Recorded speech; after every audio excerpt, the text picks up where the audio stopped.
kajian kita. Karena kalau dalam ungkapan man arafa nafsahu faqad arafa rabbahu. Siapa yang kenal dirinya, kenal Allah. Diri yang mana yang akan dikenal? Apakah yang bernama Pak Bandi? Bukan. Ini nanti kalau mati dimakan ulat. Kecuali dia sakti kan? Ulat pun menjauh. Alut apa? Pahit ya?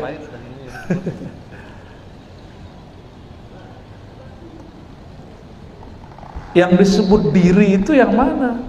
Bukan tubuh ini. Tubuh ini akan berpulang kepada tanah. Tubuh, jadi kita ini yang disebut manusia, ya, yang disebut manusia ini dibagi dua. Ada yang zahir, ada yang batin. Zahirnya manusia, nah inilah badan. Masih punya badan nggak? Coba dipegang pipinya. Benar nggak nih? Benar. Hidup. Jiwa ini berkaitan, badan ini berkaitan dengan jiwa. Jiwa itulah yang diuji. Makanya dia berkaitan dengan badan. Ada lagi.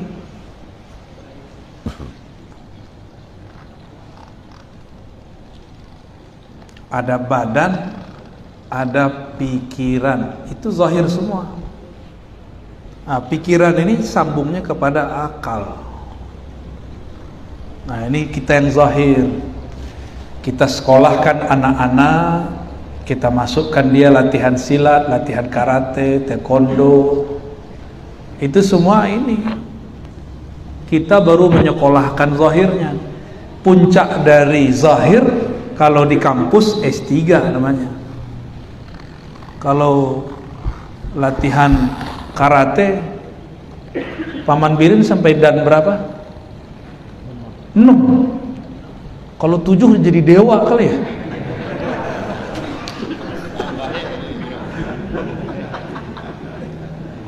Itu ngambilnya kemana? Ke Jepang. Bisa di Jakarta. Kok bukan saya yang nguji dulu ya? Kalau yang 7 ke Jepang. Yang 7 ke Jepang.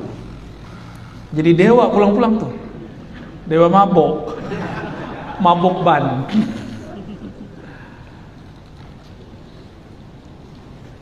Itu semua kita ditempa, benar nggak? Maka kalau ngajak tarung sama Paman Birin zaman dulu 5 orang beres sama dia. Sekarang sekalsel dilawan. Oh, berarti bukan badan lagi yang lawan, pikiran. Nah, ada strategi di situ. Akal yang bermain. Sekolah S3 itu pikiran atau akal formal, ada akal informal. Itulah akalnya orang-orang yang berpolitik, yang berdagang. Kalau nggak diuji, nggak jadi. Kalau mau naik dan 1, dan 2, dan 3, itu kan diuji, benar nggak? Saya dulu kalau mau naik, dipukul, ada 70 orang, semuanya mukul kita. Emang diuji. Masa mau naik pangkat batin gak mau diuji?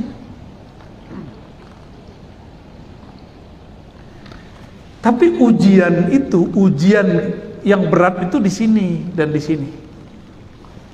Ujiannya kita sebut dengan takdir buruk. Ujian di sini. Sakit, kesel, sakit hati, di situ. Kalau di batin, ini ada, mana dia nih? Kok tiba-tiba mati dia? Oh, bisa. Di prank kita sama dia.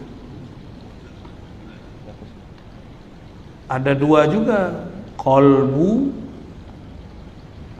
luruh. Qalbu ujiannya bukan gaji kurang, enggak. Qalbu enggak ada sakit kecuali jiwanya sakit. Qalbu itu ujiannya adalah kuatkah berwirid. Itu ujian qalbu. Maka ujian qalbu, kuat enggak bangun.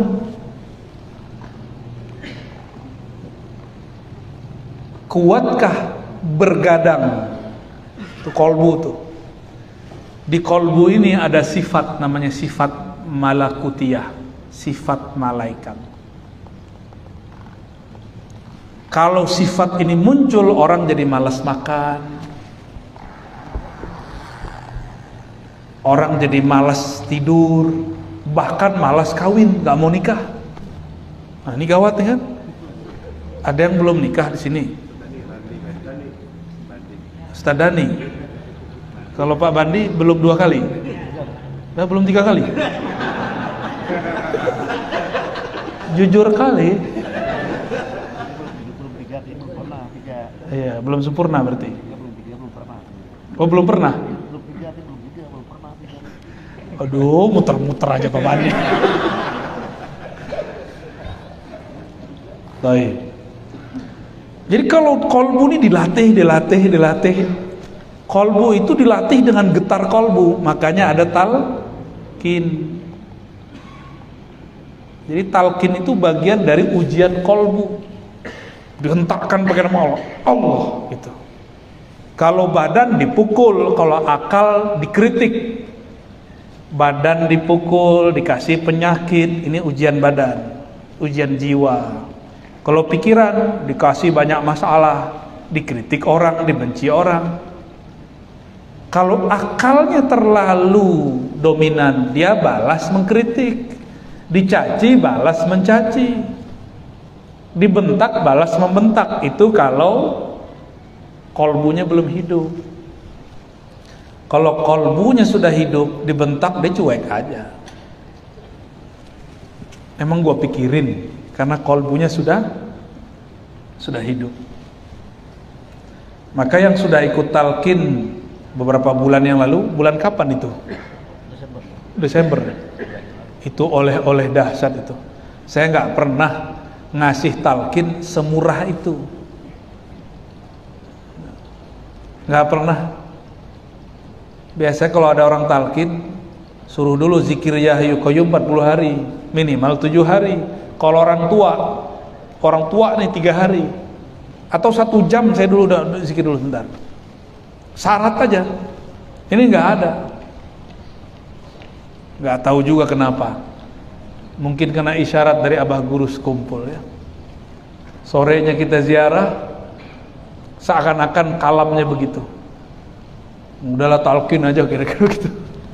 Ya dibukalah oleh guru Wildan talqin riwayat. Lah tinggal disempurnakan dengan talqin thariqat. Itu hadiah besar. Itu bukan hadiah dari saya, hadiah dari Rasulullah SAW. Ya, beruntung ya. Alhamdulillah. Nah, itu kolbu. Semakin sering menghentakkan kalimatullah ke dalam kolbu, semakin kolbunya kuat. Kolbunya tahan banting nanti itu. Kolbu ini kan berubah-ubah, benar nggak? Kolbu artinya sesuatu yang berubah. Jika berubahnya dengan nama Allah, dia kanan Allah, kiri Allah, depan Allah, belakang Allah, atas Allah, bawah Allah, luar Allah, dalamnya Allah.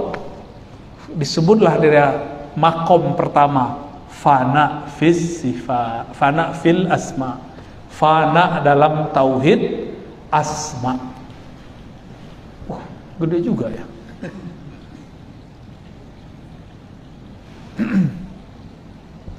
Jadi apa yang dimasukkan ke dalam kolbu? Nama ya. Nama ini harus menggantikan nama-nama yang ada. Jadi Allah itu pecemburu. Allah gak mau ada nama Paman Birin di dalam kolbu pasukan roh, nggak boleh. Yang boleh ada cuma nama Tuhannya Paman Birin. Ya, nggak mungkin cemburu Paman Birin, nama Allah kok. Nggak boleh kan, wala zikrullahi akbar. Sungguh sebutan nama Allah itu lebih besar dari semuanya. Jika nama Allah itu diturunkan ke gunung, gunung pecah. Diturunkan ke langit, langit runtuh. Diturunkan ke bumi, bumi gempa.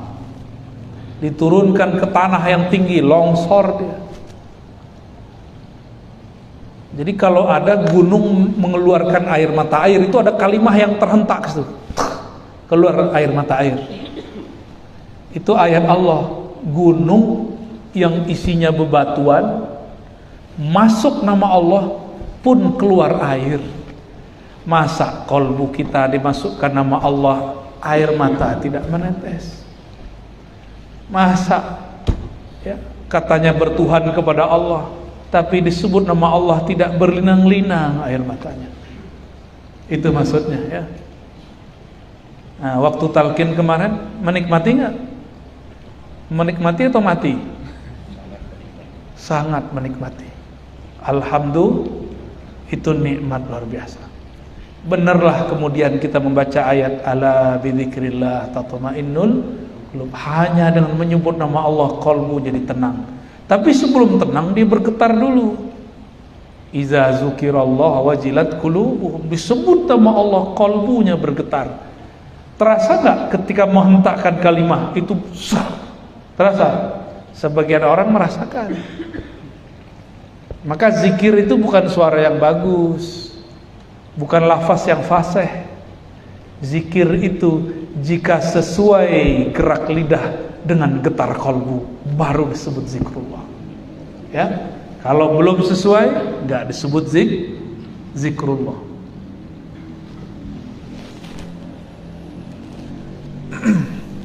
Jadi sisi batin kita apa? Tadi qalb. Yang kedua ruh. Nah, saya dengar tadi ceritanya sudah buat pasukan roh dari tahun 2000 berapa? Jadi ternyata nggak ada kejadian yang terjadi begitu aja. Allah senang ketika itu dikasih nama ruh. Maka Allah pertemukan kita. Karena ada satu hadis bahwa roh para arwah itu, arwah ya, kenapa dia ini ya? Arwah itu berbaris.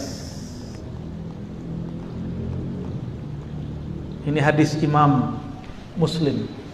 Jika dia kenal, dia menyapa. Kalau dulu memang kita satu barisan, pasti kita kenal di sini. Insya Allah semoga ini pertanda dulu kita pernah bersama. Alhamdulillah. Saya ini kan bukan orang Banjar, Pak, tapi saya nyampe di sini kayak pulang kampung. Tapi saya kalau pulang ke kampung saya belum tentu terasa di kampung. Karena banyak orang yang membatalkan ilmu ruh di kampung saya sekarang. Malah di sini orang yang percaya ilmu ruh, kan aneh. Alhamdulillah. Tapi saya seuzon, ini kok banyak yang nentang. Ketika pulang ternyata yang pengen belajar ilmu ruh banyak. Waktu pulang terakhir hujan, ramai. Tapi yang nentang juga ramai. Ramai di sosial media. Jam 9 selesai kita pindah. Hujan, pindah ke pelosok. Mereka ngikut hujan-hujan. Oh, berarti mereka yang anti itu cuma bermain di sosial media. Mereka tidak bisa bermain di sosial ruh. Di media ruh mereka nggak bisa main. Ya. Ini Bapak seharusnya sudah tepar Pak dari tadi, yang ikut dari tadi siang. Cuma karena ruhnya sudah bernama, kuat sampai sekarang. Ya. Maka yang belum dapat nama ruh nanti kumpulkan, kasih ke Sidi Musa. Nanti kita ajukan kepada orang yang ahlinya. Ya. Saya dipercayakan untuk menyebarkan keilmuannya menjadi gerbang keilmuan ruh, insya Allah. Dan saya perlu kasih tahu, di belakang saya ada lagi gurunya. Ya, kalau antum beruntung ketemu beliau. Kalau kita istiqomah, kita berjuang dengan beliau, berjuang dengan penuh kesantuyan, ya, santui. Jadi nggak aneh-aneh, biasa-biasa aja. Ruh itu berlapis-lapis, berlapis-lapis dia. Lapisan terluarnya itulah qalbu. Nah, lapisan berikutnya fuad, berikutnya namanya lub, berikut namanya sir, barulah ruh. Medannya qalbu, waduh, masya Allah, medannya dahsyat sekali. Ini namanya medan nama. Disinilah al-asmaul husna mesti ditanam. Inilah ilmunya Datuk Kelampaian. Inilah ilmunya Syekh Nafis Al-Banjari. Ini ilmunya di sini. Ini disebut fana dalam nama. Disebut juga tauhid nama Allah. Yang boleh ada cuma nama Allah, nggak boleh selain Allah ada di situ. Jadi kalau di bab ini haram selain nama Allah ada. Jadi bapak ini silakan kerja, silakan bermewah-mewahan, tapi jangan masukkan kemewahan di sini. Nggak boleh sama sekali. Susah, hidup susah, jangan masukkan keluhan ke dalam kolbu. Nggak boleh. Cukup susah badan. Capek, cukup yang capek badan. Kolbu nggak ada urusan. Kolbu hanya nama Allah. Maka kalau pengeluh nyebutnya Allah, Allah. Nah, fuad. Fuad ini kolbu juga, tapi kolbunya kolbu. Jadi kolbu itu inti kita. Intinya inti namanya fuad. Apa kerjaan fuad? Menentukan keputusan. Orang yang tegas berarti fuadnya tegas. Maka di sini ada namanya af'al. Apa arti af'al? Perbuatan Allah. Orang yang kalau dia melihat, memandang sesuatu yang dia lihat Allah yang berbuat, berarti fuadnya sudah bagus. Maka kalau ada orang caci maki kita, kita jangan pandang itu makhluk. Anggap saja Allah lagi menegur. Jadi kalau kita dibilang ente anjing, iya, saya ini jiwanya lebih muhina daripada anjing. Itu aja Pak, nggak usah marah. Kita kalau marah kan lebih ganas dari anjing, benar nggak? Kita dibilang babi, betul saya kalau nafsu lebih besar daripada babi. Gak usah khawatir, ya. Daripada mereka yang merasa sok suci, mending kita yang merasa hina di hadapan Allah.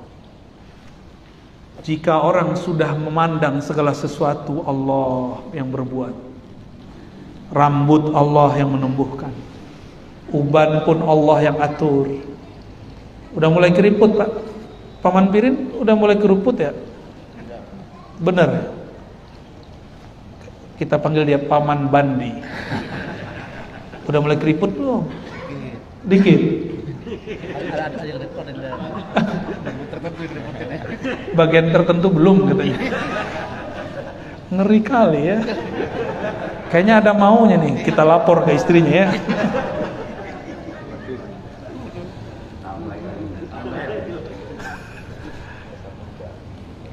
Jadi kita gak bisa menahan keriput datang.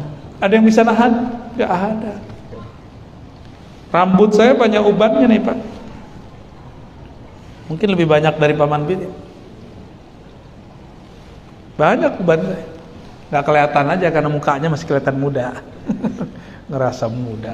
Saya nggak ada uban. Ya? Saya alhamdulillah nggak ada uban. Iya, rambutnya aja gak ada. Ya. Ya. Sahih. Udah antumnya ceramah deh.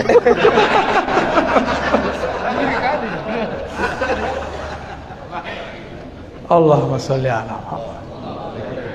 Kalau kita sudah sadar bagian terkecil dalam diri ini kita pun tidak kuasa, apalagi ngurus alam semesta. Maka ujiannya para pemimpin yang ngurus negeri, dia ngerasa dia yang mimpin atau dia ngerasa dipimpin oleh Allah. Ujiannya apa itu? Ya, itu ujian, itu berat itu. Apakah saya yang merasa menumbuhkan rambut, saya menguasai badan, atau saya dikuasai oleh Allah yang menumbuhkan semuanya di badan? Tinggal dilihat. Kalau iya, dia sudah tenggelam dalam af'alnya Allah. Ya, masuklah dia ke alam berikutnya. Habis lub, di sini ada sifat-sifat Allah. Sifat Allah ini ada beragam. Ada sifat ma'ani, ada sifat ma'nawiyah. Ada ma'ani, ada ma'nawiyah. Nah, ma'ani ada di sir, ma'nawiyah ada di lub. Beda-beda tipis. Lub itulah mulai wali-wali dulu selevel-level kutub sampai ke sir. Inilah makomnya Abah Gurus, kumpul di sini. Lub dan sir ini. Jadi beliau kalau ngajar di situ duduknya. Kalau nggak lub sir, kalau sir lub, udah begitu aja terus. Kalau lebih banyak di sir, maka akan banyak rahasia keluar, walaupun yang dibaca kitabnya sedikit. Itu berarti di sir mainnya. Sir itu boleh diartikan library ruhani, perbendaharaan, perpustakaan ruh. Kan tadi ada tentara ruh. Wah, ini perpustakaannya di sini. Kalau orang sudah sampai di sir, geraknya gerak Allah, samanya sama Allah, basornya basor Allah. Kalau dia memandang, ya memandang Allah, bukan dia yang mandang. Kalau kita mandang sampai pintu, tapi kalau mandang tembus sampai ke alam sana. Itu kalau Allah yang mandang. Maka orang-orang sampai di sir dan lub ini, sifat dia sudah digantikan dengan sifat Allah Subhanahu wa taala. Enggak ada lagi hamba. Dengan apa mereka sampai ke situ? Maharnya cuma satu, rahmatullah. Jadi untuk menjadi kekasih Allah yang makomnya ada di lub dan sir, bukan dengan banyak wiridan, bukan dengan banyak ziarahan, mohon maaf, bukan, tapi dengan banyak menebar rahmat Allah.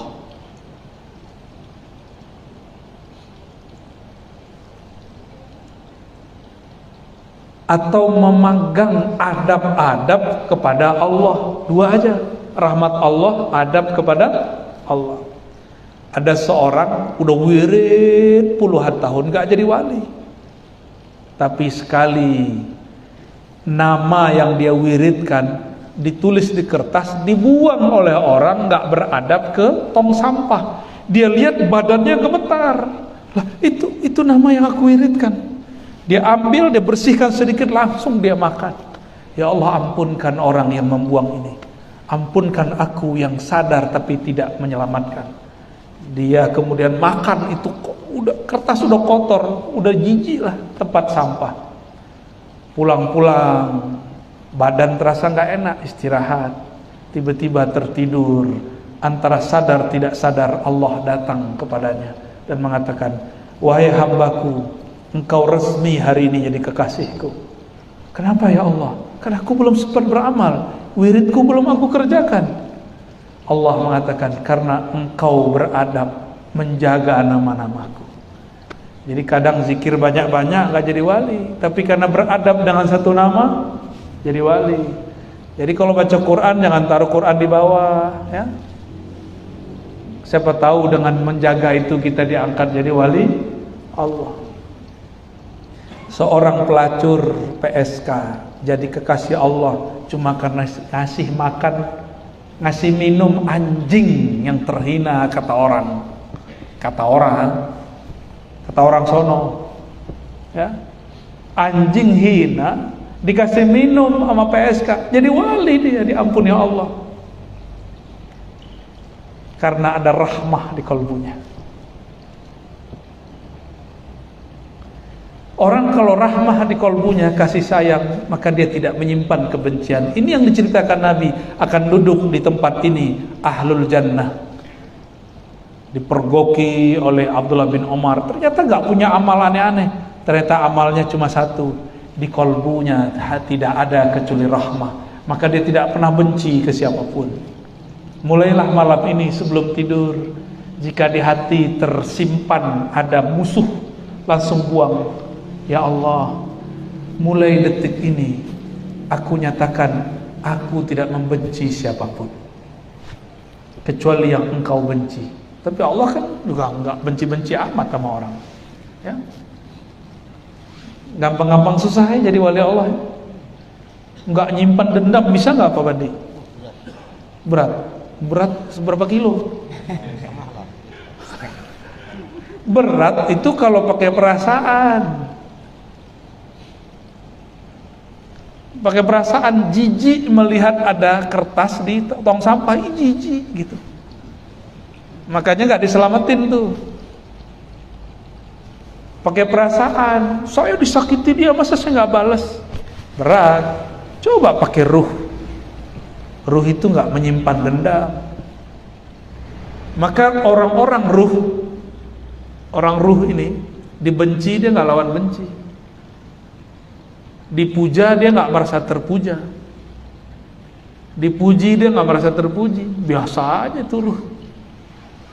Betul-betul netral ruh itu, betul-betul netral. Maka pasukan roh harus punya kualitas sifat-sifat roh. Ruh ini pada kita zat oleh Allah, tapi ruh itu bukan zat Allah, ya.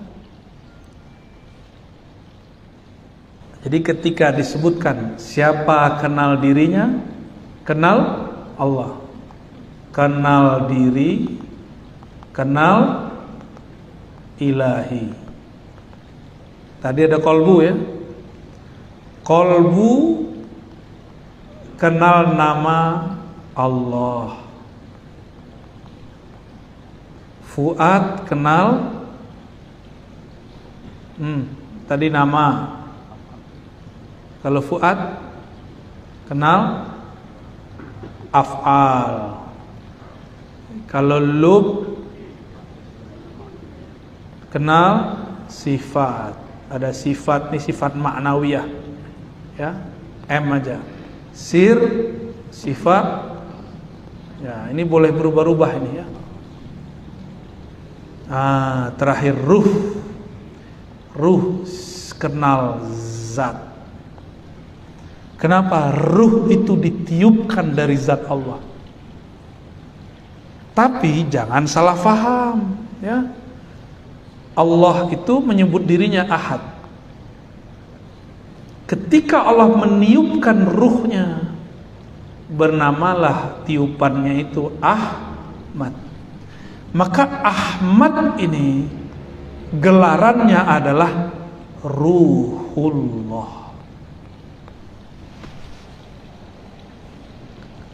Bukan zatullah. Ahad baru zat Allah.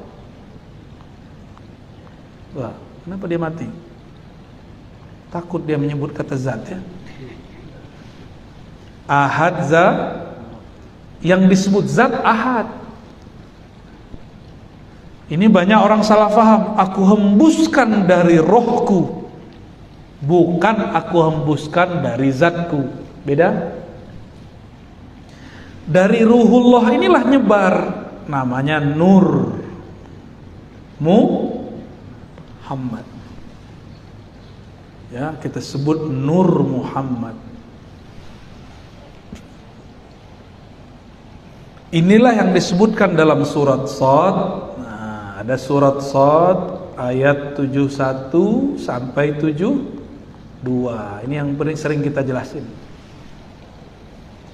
Aku tiupkan ruhku. Bahasanya nafakha. Apa arti nafakha? Tiup. Atau bahasa kampusnya, aku citrakan. Nah, ini dulu waktu saya belajar di kampus, dosen saya menerjemahkan aku citrakan. Apa yang dicitrakan? Roh. Sedangkan yang satu lagi, aku cipta. Apa yang Allah cipta? Tubuh. Tubuh dicipta dengan kun. Kalau ruh dihembus. Maka di dalam diri ini ada hembusannya Allah. Dipanggillah Yasin, ya, dan dipendek ya. Ini penghapusnya. Oke. Dipendeknya Yasin. Wahai hembusan ruhullah. Itu maknanya. Itulah sebabnya surah Yasin itu sakti mandraguna. Karena itu panggilan terhadap Ahmad. Panggilan terhadap Ahmad. Ya, ada artinya lagi. Ya itu qalbu Rasulullah. Sin itu bunyi nafasnya Allah. Jadi ketika Allah Subhanahu wa taala Sang Maha Ahad ini menghembuskan nafasnya Ahmad menjadi rohnya, itu hembusannya berbunyi, coba sin gitu. Gitu. Coba baca sin. Kira-kira begitu. Jadi kalau kita menghembus balon gimana? Kalau ini lebih lagi.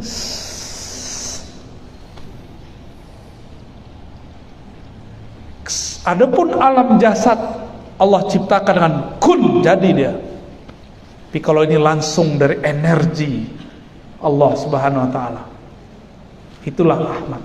Maka Ahmad ruhullah. Dari Ahmad ruhullah lah kita menjadi nur. Maka di dalam diri ini Bapak Ibu ada nur. Nah, memancarlah daripada ini semua ya. Daripada nur Ahmad itu memancar. Apa yang memancar? Nah, inilah yang memancar, nur Muhammad.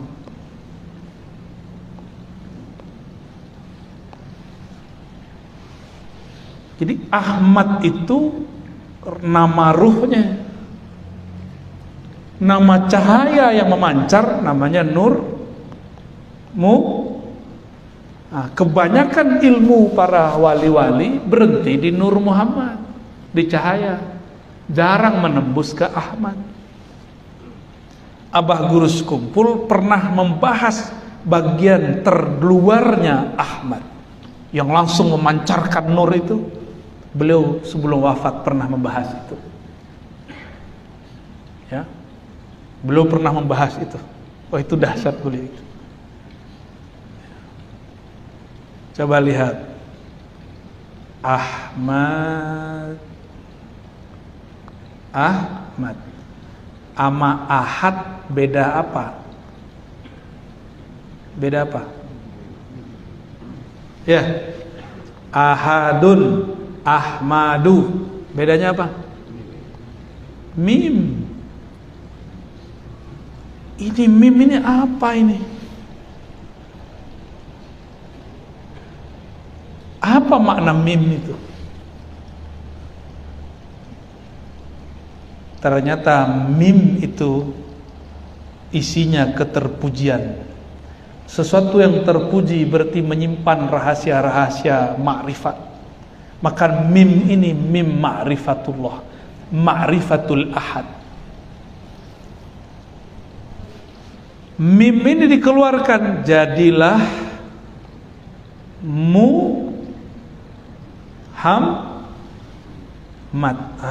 Sekarang mimnya jadi dua, Muhammad. Bener, ada dua mimnya. Ini mim yang mim yang ini kemana lagi? Ternyata di situ ada tasdid. Inilah jadi Al-Mahdi. Mimnya menjadi Al-Mahdi.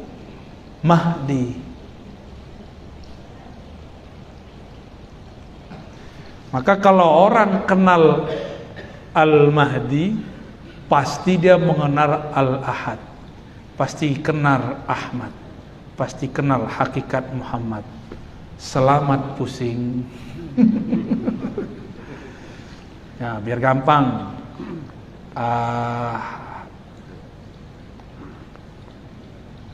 Biasanya ngeliat di YouTube ya, Ahad ngomong apa sih gitu ya di YouTube ya.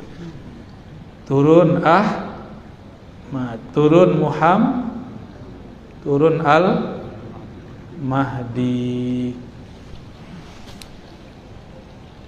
Kayak kira begini. Maka orang yang memandang kepada Ahmad, dia sedang memandang kepada Ahad. Yang memandang Muhammad, dia sedang memandang kepada Ahmad. Yang memandang kepada Al-Mahdi, dia memandang kepada Muhammad. Itulah maksudnya Nabi mengatakan, nama Imam akhir zaman itu sama dengan namaku. Namaku siapa? Ahmad. Maka nama batinnya juga Ahmad. Itu yang disebut oleh Nabi Isa. Maka Nabi Isa ngomong dalam surat Shaf ayat 6, aku mengabarkan kepada kalian bi rasuli ya'ti min ba'di ismuhu Ahmad, dengan rasul yang bernama Ahmad, ketika lahir namanya Muhammad. Inilah dalil Muhammad itu nama jasad, Ahmad nama ruh. Orang kalau nanya, apa sih dalilnya nama ruh? Ini dia.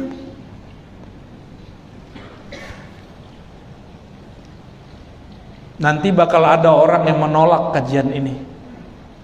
Ar-Razi itu sesat. Nama cukup, nama jasad aja. Gak ada nama-nama ruh. Gak ada, di kampus gak ada, di kitab gak ada. Dia gak ngerti, dia bilang gak ada ya.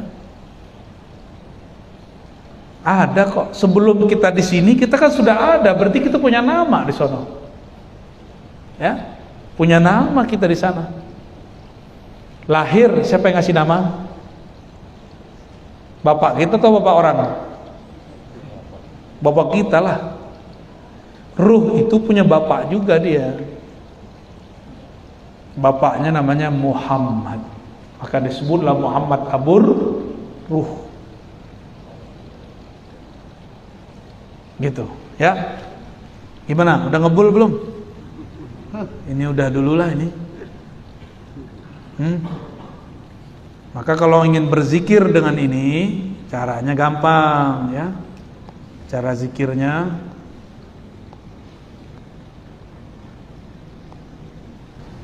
coba lihat, Ahad Dzatullah,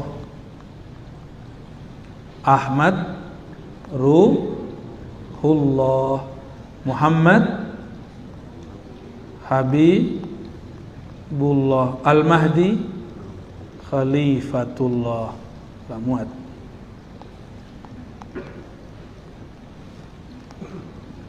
Al-Mahdi Khalifatullah. Saya pakai pendek aja ya. Ini kalau mau wiridan, ini namanya wirid haikal ma'arif. Rukun-rukun tiang-tiangnya ma'rifat. Ujung ma'rifat semuanya ke sini. Coba sama-sama baca. Asyhadu an la ilaha illallah. Santai aja, santai.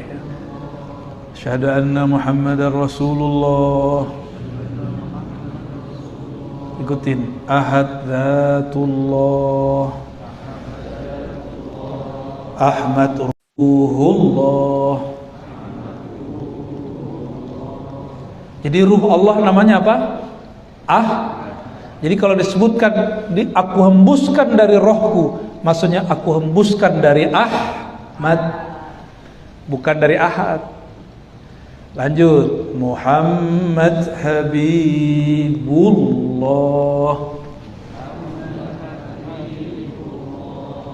Al-Mahdi Khalifatullah. Al-Fatihah.